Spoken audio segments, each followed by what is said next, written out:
Swayam Prabha. Digital India. Educated India.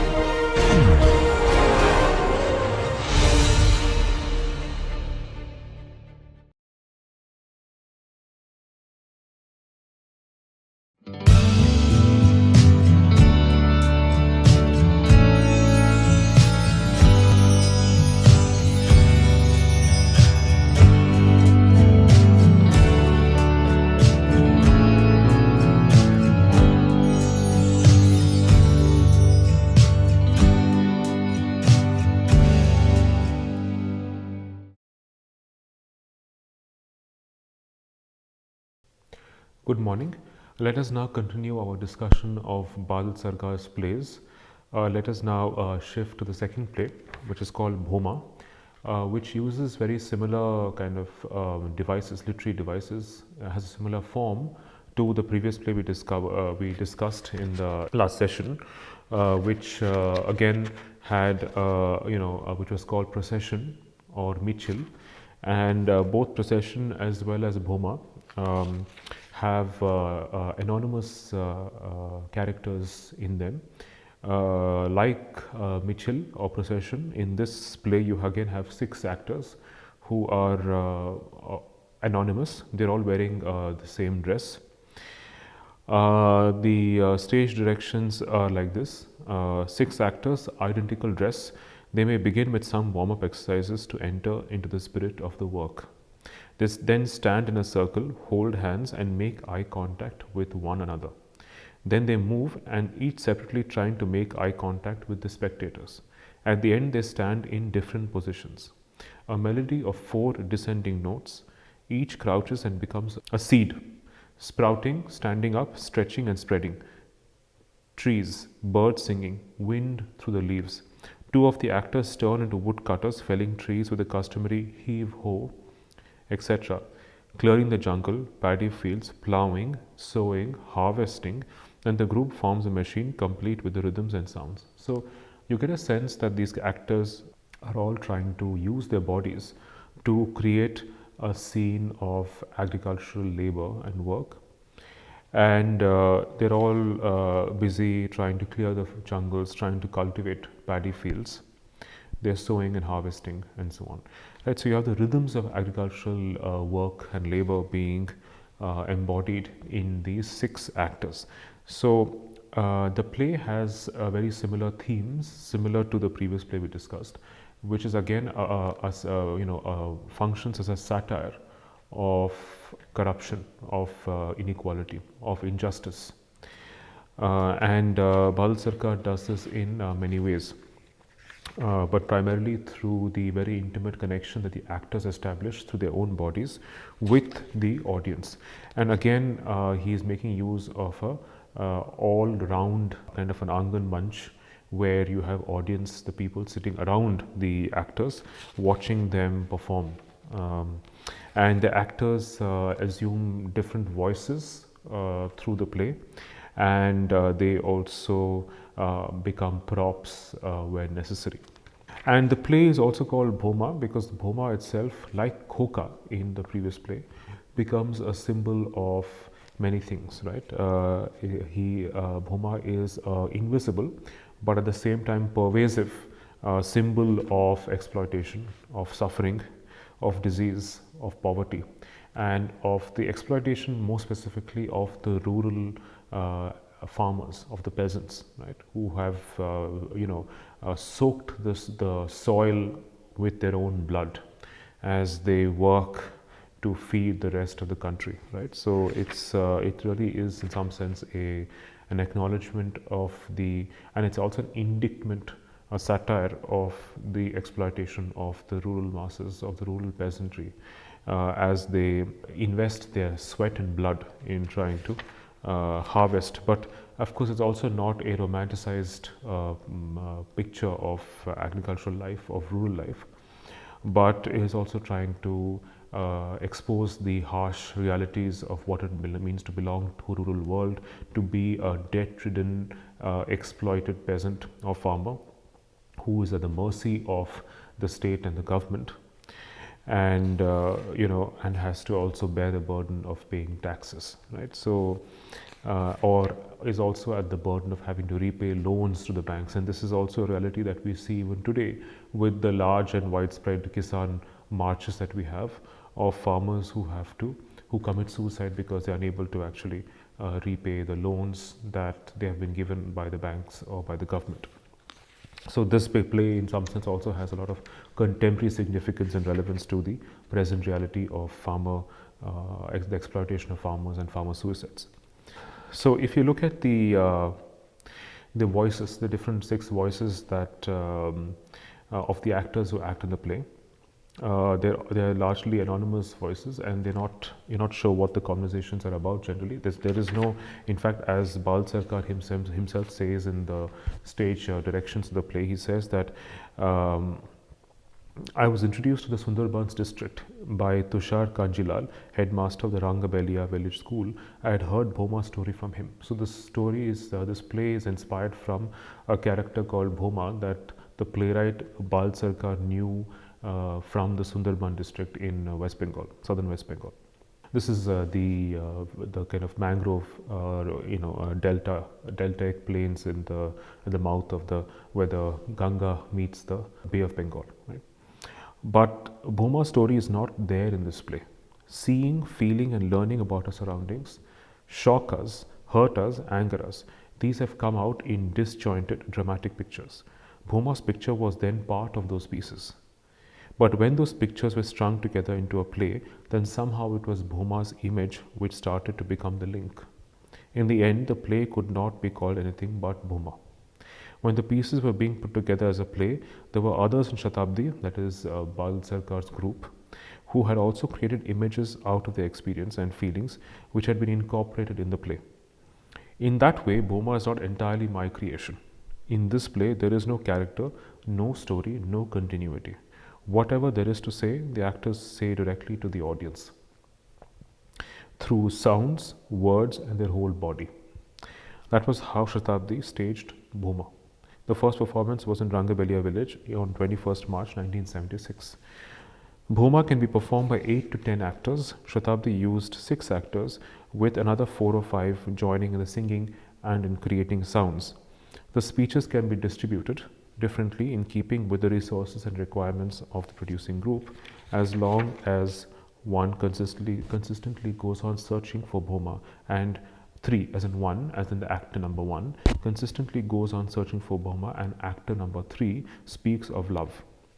Shatabdi productions have gone through such changes, and so on and so forth, right? So, and then you also have 2 basic tunes, musical tunes that are used in the backdrop of the play. So, as Bal Sarkar says, you have many refrains in the play. There are lots of repetitions in the play, which are supposed to impress the memory of the audience with feelings of deprivation, right? A sense of protest against deprivation, against exploitation, and the longing for love, to be loved, to be able to bind humanity through love, right? By sharing resources, right? Because the entire play really reflects the inequitable access and distribution of resources between different sections of society. And so this in some sense also exposes the social hierarchies, social and economic hierarchies between the haves and the have-nots, right? So, and Bhoma becomes a symbol of that sense, that deep sense of exploitation and the protest against exploitation. So there are certain refrains. For example, if you look at page 61, there is actor number 2 constantly says, there's one discussion which goes on. So one of them is actor number 2 saying, I'm a stenographer in Samson and Blackbird Company. My salary is now, and this line has no punctuation whatsoever. It's one continuous sentence. I am a stenographer in Samsung and Blackbird Company. My salary is now 455 rupees. My take home pay is 428.4 40 rupees after provident fund deductions. I have a wife, 2 sons, a daughter, my mother, 2 young brothers, and a younger sister at home. The elder of the 2 brothers has passed his BSc but hasn't got a job in 1.5 years. He gets 110 rupees through tuitions. The youngest brother is going to sit for the BA Part 1 examination, and sister is in school in class 10. My wife has passed her school final. She cooks, my mother cooks, my eldest son is in class 4. And this is how the entire line is, right? So this is repeated off and on. Okay. Another refrain that you see in the play is this actor number 3 constantly saying, "Oh, shut up." So he can't stand actor number 2's constant complaint, or this constant reporting, description of his own life, right, of his own family life. So actor number 3 says, "Oh, shut up. I fell in love with a girl." Now note how language itself breaks down. Right? He's unable to construct a clear sentence, and in the process he gets muddled up and confused, and then he is finally silenced. "I fell in love with a girl." The others laugh out aloud. 3 gets mixed up. No, a girl fell in love with me. I mean, a love fell in me. A girl, her, that is that girl, my love, I love a girl. The laughter has become a roar. 3 puts his hands to his ears. "I'll kill you." Laughter becomes louder. 3 falls to the ground. The laughter becomes softer and stops in the end. Right? So he's unable to construct a clear sentence confessing the love that he feels for a girl because the people are laughing at him. Right? So he's unable to confess his love affair, and this again becomes a repeated refrain throughout the play. One more refrain, of course, is this whole discussion about blood. Right? So there's a constant talk about warm blood and cold blood. Right? So actor number 2 says, "The blood of fish is cold." Actor number 1 says, "The blood of man is also cold." Actor number 3 says, "No, the blood of man is warm." Actor number 1 says, "It was before, now it's cold." Theory of evolution, Darwin. Had man's blood not grown cold, he wouldn't have survived. 3. What would he have done then? 1. Died, become extinct like the dinosaurs. 3. The blood of the dinosaurs, was it cold or warm? 1. I don't know. 3. The dinosaur was a reptile, wasn't it? The blood of a lizard is cold, isn't it? So this again is another refrain. Now, what do these refrains mean? Right. So for the last refrain we discussed is about how man has become cold-blooded, right? And that becomes a suggestion of how man has become more and more insensitive.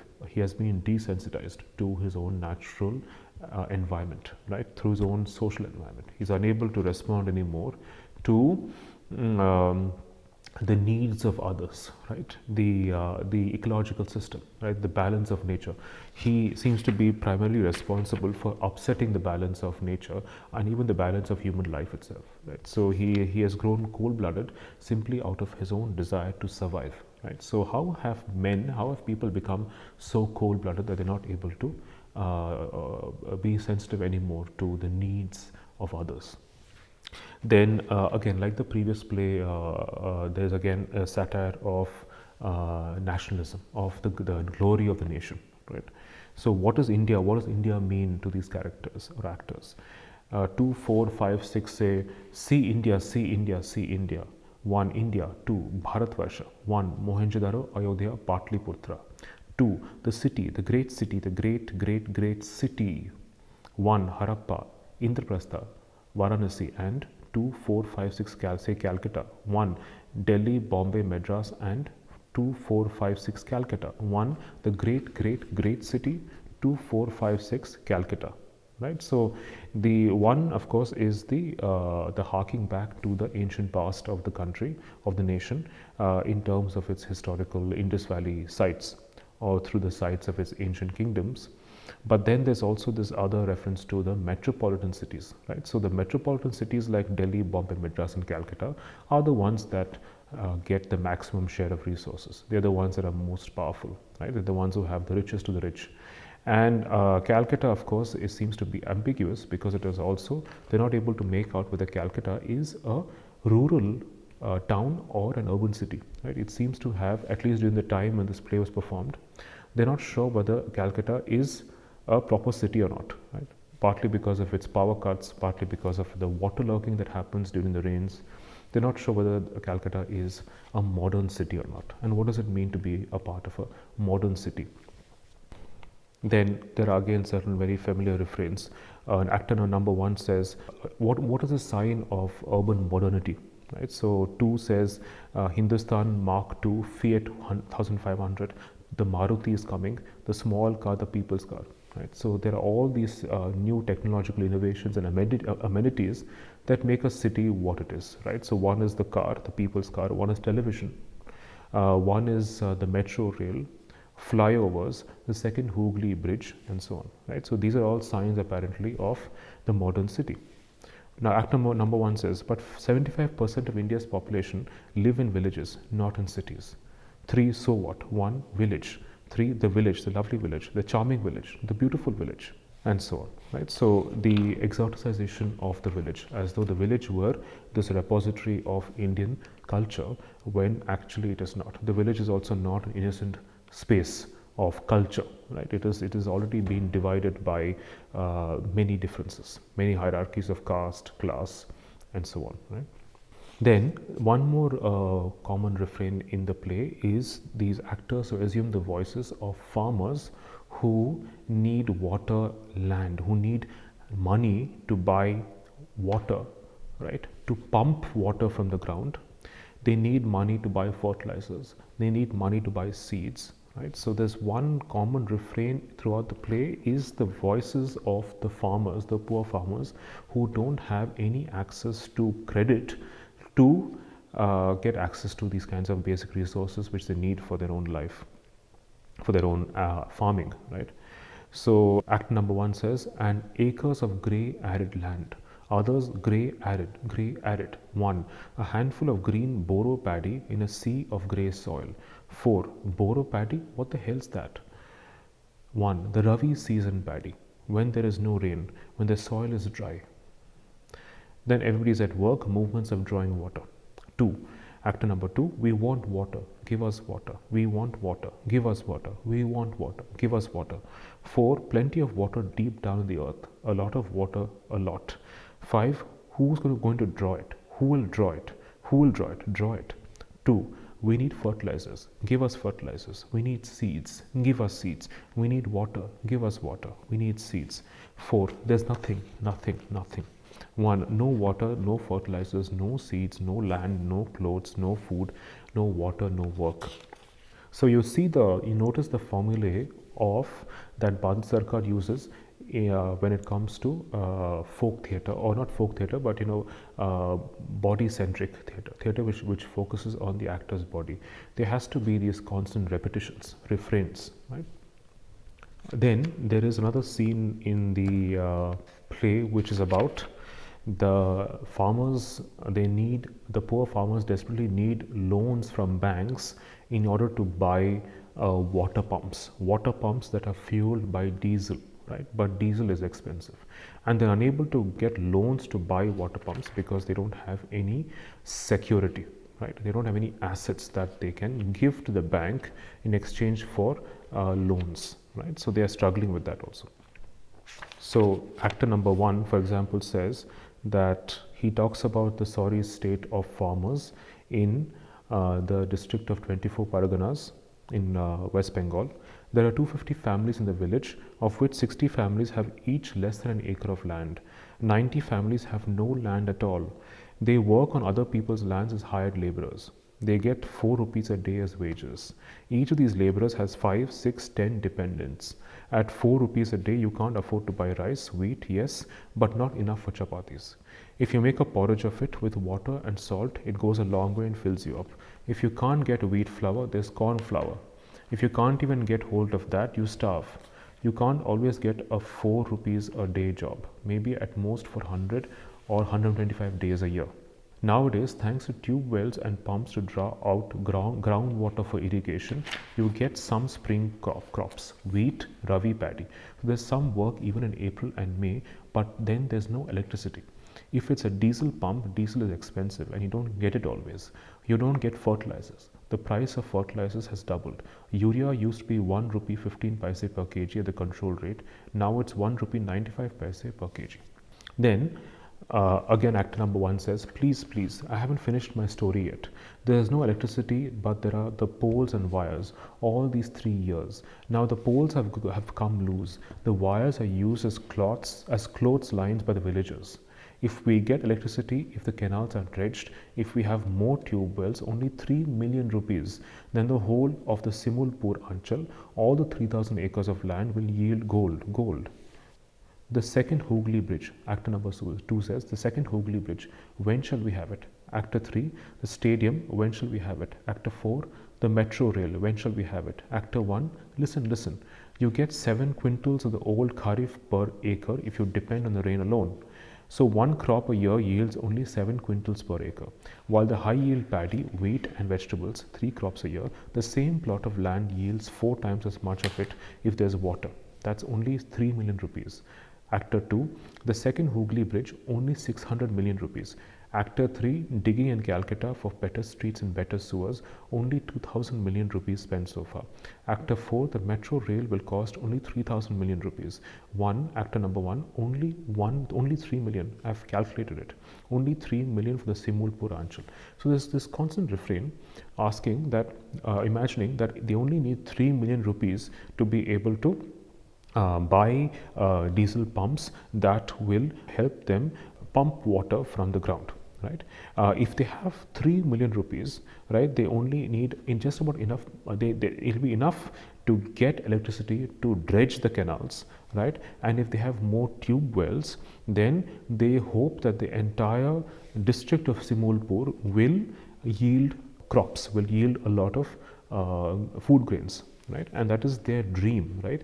But these are all empty dreams, right? They never get fulfilled. They're all empty promises, empty dreams.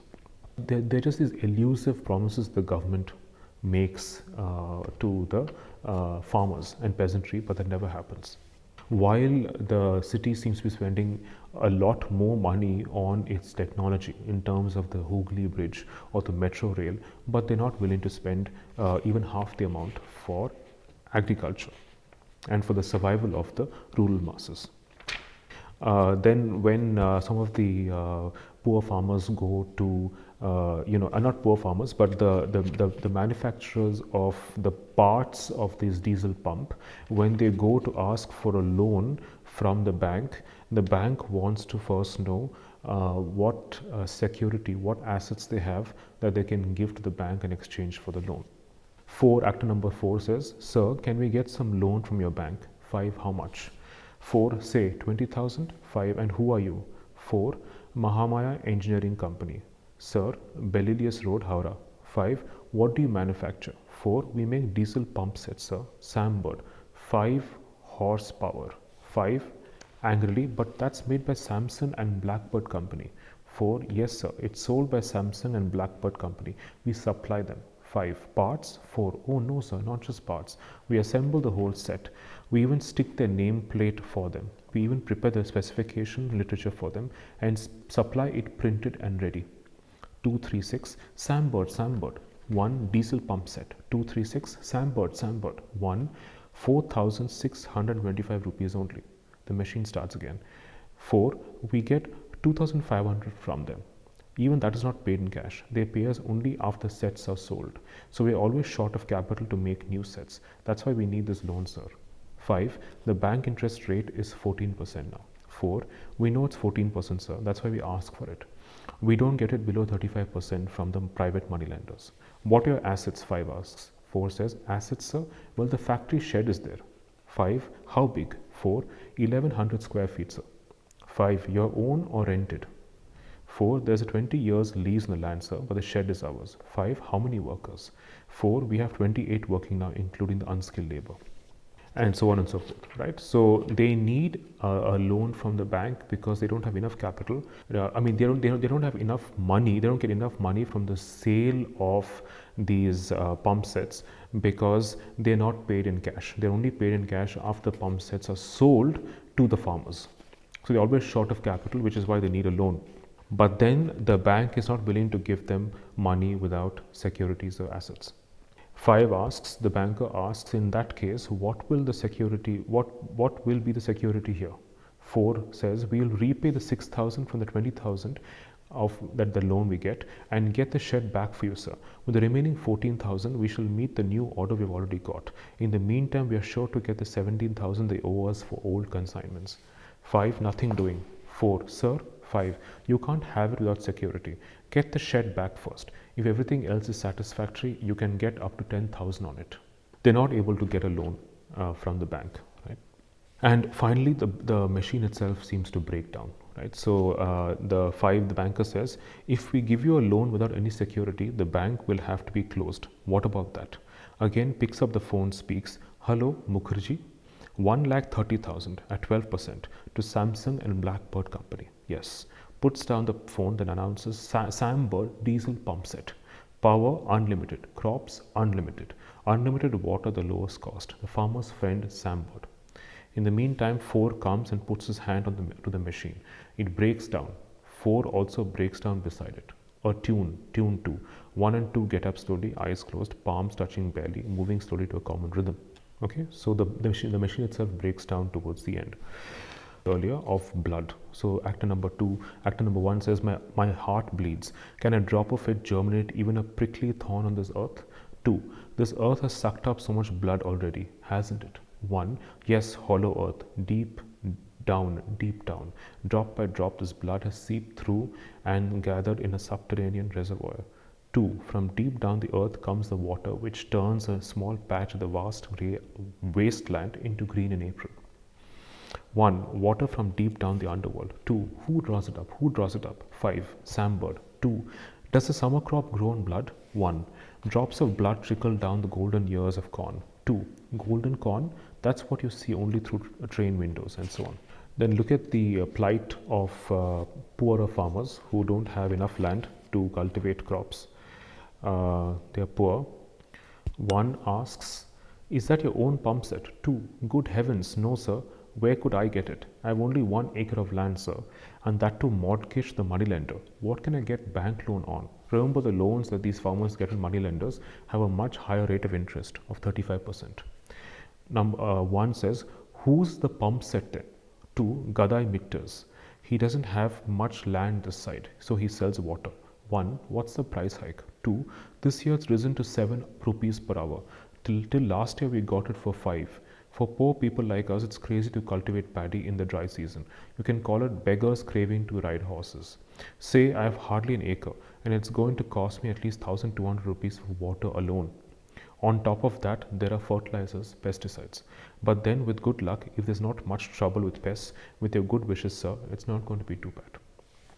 How did Gadai Mitter get his own pump? Actor number 1 asks. Actor 2 replies, for him it's easy enough. He has more than 25 acres of land. He had a Ruston pump already, 5 horsepower. And last year he took a loan from the bank and brought the Sunbird. 3.6. Sunbird, Sambird. 5. Nationalized banks in the service of agriculture. 4. A running factory for sale going cheap. 1. Those fields there, do they belong to Gadai Mitter? 2. No sir, the land belongs to 3 different people. Gadai Mitter cultivates those on sharecropping terms. 1. What? A rich man like Gadai Mitter, a sharecropper? 2. Well sir, it's a different kind of sharecropping. Those people have no money. How can they cultivate in the dry season? The land would have lain fallow if left to them. So Gadai Mitter cultivates it on a share basis, gives them 3 quintals per acre. 1. Only 3 from a yield that's going to be at least 20 quintals? 2. Yes sir, that's how things are in the villages. If I don't have any luck this year, that's what's going to happen to me next year. What's to be done, sir? We have no money. So you see the importance that money has in the rural economy. If they don't have any money, then poor farmers who cannot grow anything in the dry season have to become sharecroppers for richer farmers like Gadai Mitter, and they have to work on their on the lands of richer farmers as hired laborers, and they get a very small share of the land that they cultivate because they are being exploited, right? So they are unable to cultivate anything in the dry season, and that is when they are most susceptible to exploitation, right? So the very fabric of the rural economy seems to depend on getting bank loans. and being able to repay bank loans on very low interest rates, right? Because they don't have any assets or securities against which they can get loans. So it becomes this vicious cycle of debt and poverty. On page 82 and 83, again, there is this constant refrain of the I, right? So here it's again, there is this discussion of who Bhoma is. 3, 4, actor 3, 4, 5, 6 ask, who is Bhoma? 1, Bhoma is 1. Bhoma is, I can't, Bhoma, I just can't put you into a neat and tidy formula. 2, there is no Bhoma. 3, 4, 5, 6, there's no Bhoma, no Bhoma, no Bhoma. 1, there's no Bhoma, there's only I. 3, no, it's I. 4, no, not you, it's I. 4, oh no, it's I. 6, stop, it's I. I. Right now, there's this constant, this contrast between the individualism, right? The individualism that comes with privilege, with economic privilege, economic comforts, right? That you don't care for others. You're a selfish I, right? But then you also have Bhoma, which represents many eyes, right? The Bhoma is also a plural symbol of many eyes, of many people, of many poor farmers and peasants who have been exploited, who have suffered the plight of poverty and being debt-ridden, right? So in some sense, Bhoma is also a symbol of these different of the exploited rural folk and masses. And there's also on 84 a satire of how a lot of the hard-earned money, the taxes that people pay are going towards sending students to Kanpur, Delhi, Bombay, Madras, to the prestigious IITs. Right, so they're being sent to IITs to educate, and the entire nation seems to be selling its pots and pans to send them, and then abroad to be educated further. The other problem in the play has to do with the problem of nuclear war. Right? Can the production of nuclear power have any peaceful and harmless consequences? Right? It seems impossible that even if nuclear power is being used for peaceful and harmless uses, as for example for production of power, then it still seems to harm the environment. So the harm that humans create towards the environment becomes, in terms of radioactivity, becomes another problem in the play, right? And there's also this nightmare that haunts humanity in terms of the atomic bombs that were dropped on Hiroshima and Nagasaki, in terms of the generations of deformed children that were produced from the bomb blast. Right. So there's this fear of disease and deformation. Right. So actor 1 says, explosive, explosion or peaceful use, there will be the ashes, atomic waste. How will you tackle its radioactivity? 3, all that's going to be destroyed. 1, how? By sealing it in a lead box and thrusting it down a salt mine. That's what is done. But how many salt mines are there on this earth? 2, 4, 5, 6, this earth. 1, how many are going to be left? 3, crap, all this is crap. 1, even then, the minimum time it will take for the radioactivity to be destroyed is 400 years. Do you know the maximum time it can take? 3, how much? 1, 24,000 years. 3, stunned, 24, 1, 24,000 years. Human civilization is only 5,000 years old. Within this time, man has made arrangements for the next 24,000 years. 2, 4, 5, 6 say rejoice, rejoice, rejoice. 1, 24,000 years. If you calculate 12 years as an age, then 2,000 ages. The atomic advance of this world lived for ages. Right? So it's obviously a parody, a satire of how human beings have apparently taken care of the next 24,000 years, which is the time it takes for nuclear waste to disintegrate, to destroy radioactivity. And this constant refrain that's there in the play in terms of farmers who need water, can you give me a drop of water, is being juxtaposed to the amount that the country seems to spend on its technology in nuclear power, right? And there's a stark contrast, an irony between the two, that the country is willing to spend millions of rupees on bridges, on flyovers, on nuclear power, but is not willing to make its priorities clear by spending money, even the smallest amount, on agriculture and on the lives of the rural masses, right? So there's no money to provide them. There are no loans to be given, interest-free loans to be given to farmers, for them to be able to acquire diesel pumps that will give them access to water from the ground during the dry season. right? So this something as basic as this is not being taken care of. And then the nation seems to be more interested in producing radioactive nuclear power, which has produced deformed generations of children. And then Bhoma here on 94, who Bhoma is becomes clear when actor number 1 says, Bhoma is the jungle, Bhoma is the cornfield, Bhoma is the village. 3/4 of India's population live in villages. Billions and billions of Bhomas in the cities will live on the blood of Bhomas. So here it's become very clear that Bhoma represents the blood, the exploited rural masses.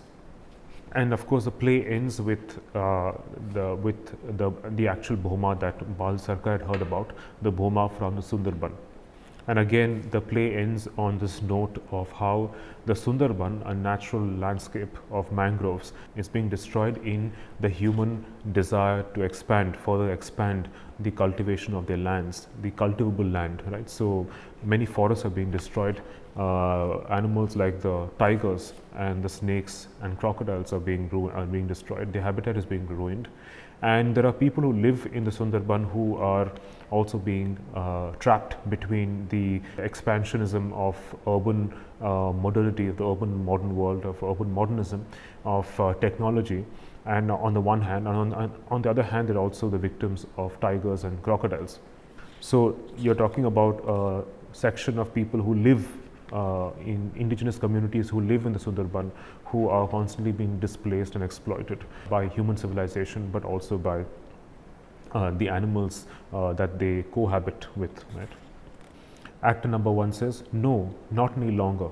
It's not a forest now. The forest now is cleared. Jungle hasil. 2, 3, 4, 6 hasil. What do you mean? 1, the Orans, the Mundas, the Santals, the Aboriginals, the jungle hasil.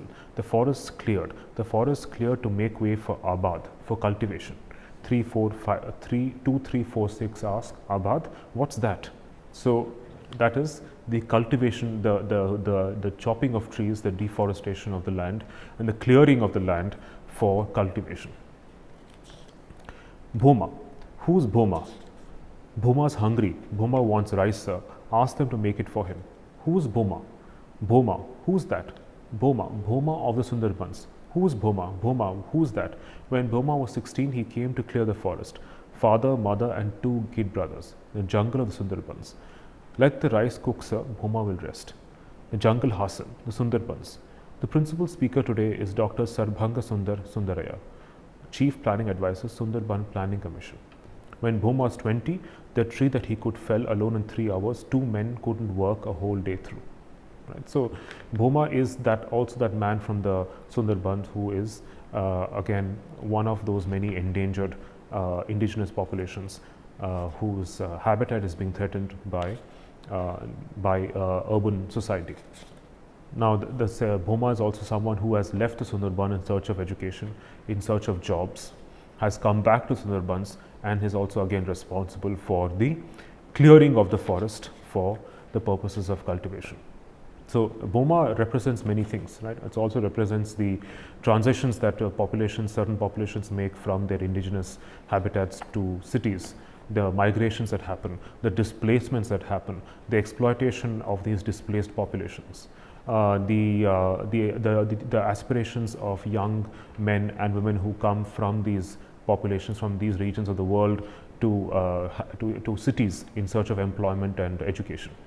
So there's again this interesting contrast between the rise of the rate of interest, the unfair distribution of investments, the disaster of inflation, right, hunger, poverty, and that is also being contrasted to Bhoma.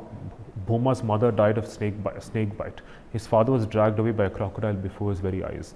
The younger brother couldn't stand the tamarind and salt water mixture and died of diarrhea. Bhoma is blind in the right eye. There's a gaping hole where his right cheek was. The tiger is also dead, killed by Bhoma's axe and his brothers. The brother next to Bhoma is still living. He lives in the aboriginal neighborhood of the village of Rangabelia. He's landless and an agricultural labor. He gets work only 90 days a year at 3 rupees a day. So Bhoma represents these different realities. Realities of a family that has been killed by snakes or by crocodiles, Bhoma, who survived a tiger attack, right? Bhoma, whose brother, lives in the neighborhood, but he is a landless agricultural laborer who only gets work 90 days a year. So the problems of seasonal employment of farmers, right? So you have all these problems that Bhoma represents and embodies. So the Sundarban, in some sense, becomes that very precarious place that is threatened both by urban expansionism and by the forces of nature.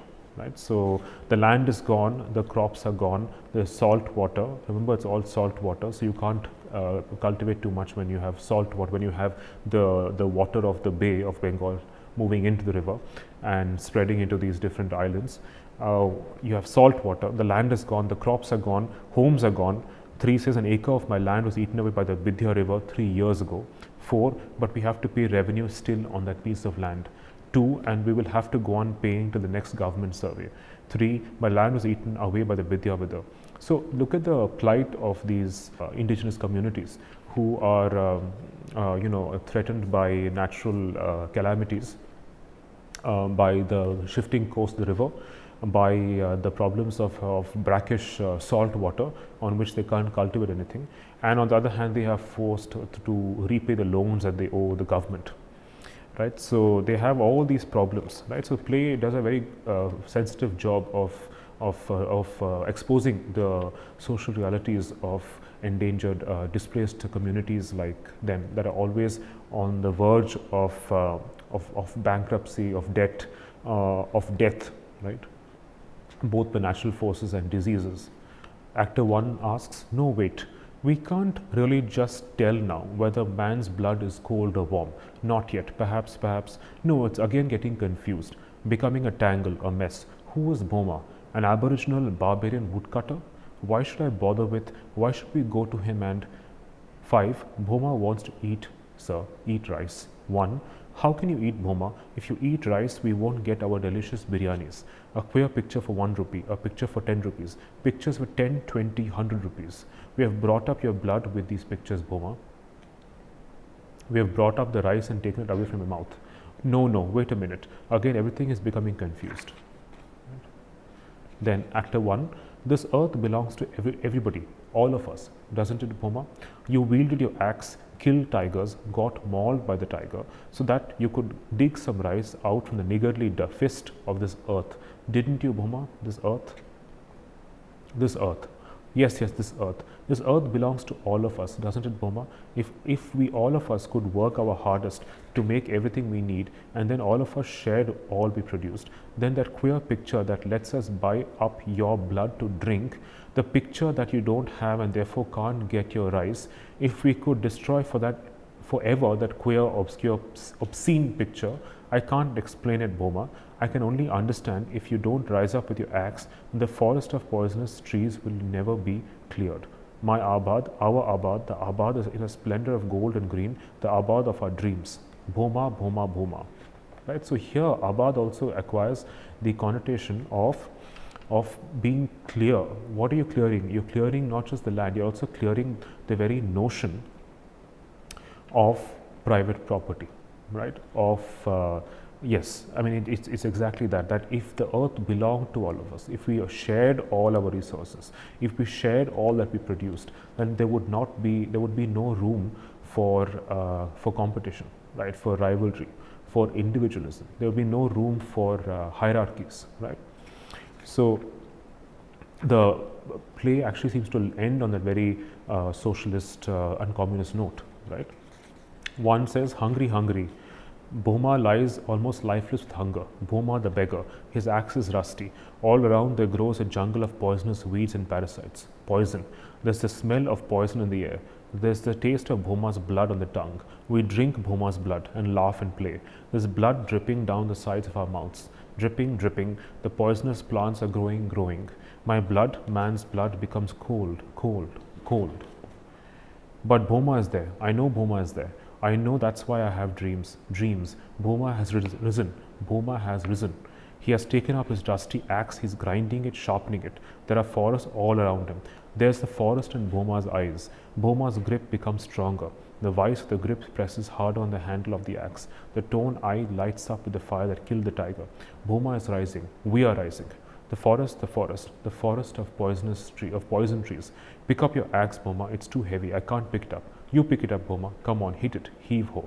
Right. So the play actually ends on these woodcutters who are chopping down these poisonous trees that have taken on the environment, the habitat of the Sundarban. But these poisonous trees aren't, literally poisonous trees. They're also symbolic of the danger that that urban societies, that urban modernism, that the state poses in the forays, in the incursions it makes into these other marginalized habitats, right? These ecosystems that are fragile and that have been rendered fragile and endangered by the activities of the state and urban cities, right? So in some sense, the play exposes the realities of the inequalities, the structural inequalities between the city and the non-city spaces, right?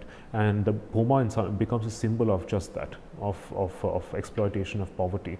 It also becomes a symbol of hope, that perhaps if we could all be Bhomas, then we would actually be able to, we would realize that the need to share resources, to be able to have an equitable distribution of resources, so that we can all, in some sense, cohabit, live together with a greater sense of peace and harmony, right? So that was actually Badal Sarkar's play called Bhoma. Thank you.